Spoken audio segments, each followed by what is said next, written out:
Okay mga kadadod, so ito po yung Avanza na pinost ko before na mayroong tumatagas dito.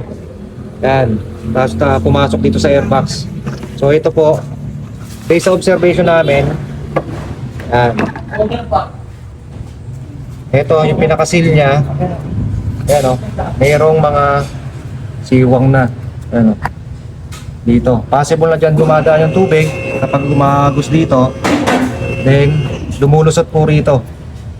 So sa ngayon yan po ang observation namin, lumulusot po sa mga ganyan. So yan ang gagawa namin ng solusyon. For the meantime, lalagyan lang muna namin ito ng silicone. So yan, nilagyan na po natin ng mga silicone. So kabit natin after 5 minutes, kumbaga patutuyuin muna natin ng bahagya. Then, saka natin i-leak test.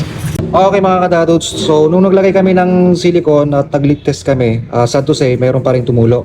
So ang ginawa namin na ngayon, naglagay naman kami ng foam tape. Yan. So i-check natin ngayon kung magkakaroon pa rin ng leak.